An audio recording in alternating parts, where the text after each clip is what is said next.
guys, welcome back to the channel, or if you're new here, officially, welcome to the channel. This is a series where we look at various different oddities in gaming that the developers either made to help the players get more into the game, visually or physically. Most have had influences on games and designs years past when they were actually active, and today is no exception. Because today, we're going to look at none other than the PowerGlove. Oh come on, you knew this was inevitable as the sun rising in the morning, so let's strap in and dig into this one. Should be a lot of fun. Released in 1989 for the low price of $100, this accessory has made its way around the internet a few times for, well, good reason. It was advertised very heavily by Nintendo before its release, even goes so far as to feature it prominently in the movie The Wizard, where it was used by the main antagonist of the film, Lucas Barton. It was also featured predominantly in The Angry Video Game Nerd, multiple times as part of skits with him managing to beat the last boss in Link's adventure with it. It's become a bit of a poster child for failed peripherals that had huge promise, but they failed to deliver on. The funny thing is, for all the jokes about this accessory, a lot of work and very intelligent people spent a lot of time developing it. Nintendo themselves were actually not involved in the design. Rather, it was made by a company called VPL Labs, or NASA, as a solution to help astronauts in space. The glove would be worn by astronauts who would make motions with their hands, moving a robotic arm. The glove itself was developed by Thomas G. Zimmerman and Jared Lehner, who were the early pioneers of VR technology. Their company, VPL Labs, would later license out the technology to Abrams Gentle Entertainment, AGE, who would in turn license it out to Mattel for use in the United States. It all sounds pretty amazing, right? This sounds like the kind of thing that would totally change the way we interact with games forever, and I suspect Nintendo would agree with you. By the way, they predominantly placed it not only in movies, but advertised it when it came out. Question remains, how did it work?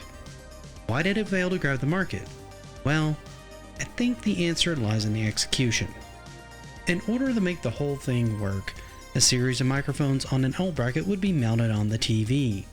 Two small speakers in the glove itself would emit an ultrasonic beep that the microphones would pick up on. The onboard CPU would then calculate the relative distance of the glove depending on how much time it took for the sound to reach the microphones. With that data, the CPU could triangulate the glove's location and translate it to an on-screen action. The glove itself didn't even need a separate power source, it just plugged right into the console. Wait though, it actually gets even better. The glove could register with an accuracy of within 1/4 of an inch at a range of around 5 feet.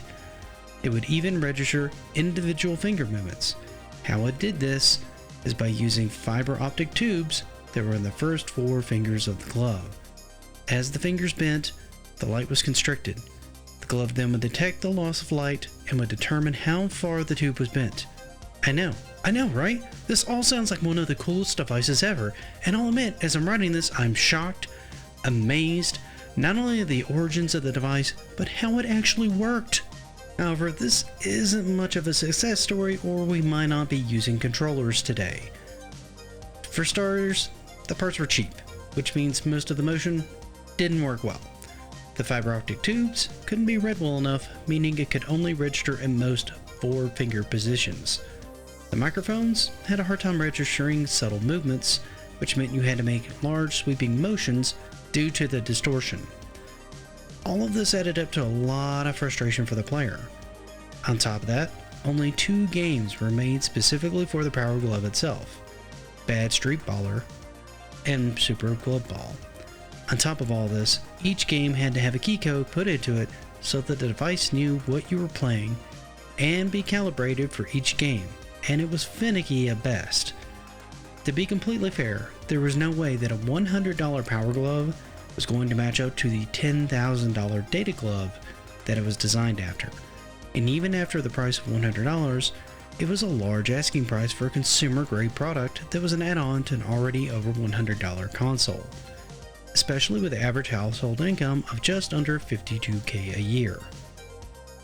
So in the end, it would end up being pretty much deadpanned by reviewers and by consumers alike. Consumers in particular were pretty upset at this device, given the fact of how big Nintendo had built it up and how much it had been advertised, and to get such poor performance particularly irked consumers. But what do you guys think of the PowerGlove though? Did any of you ever own one? What did you think of it? Do you have any fond memories of it, or is it just another part of your growing collection of controllers and add-ons that didn't live up to the hype? Let me know in the comments. And while you're there, if you haven't, please like and subscribe. Don't forget to hit the notification bell. Until next time, happy gaming!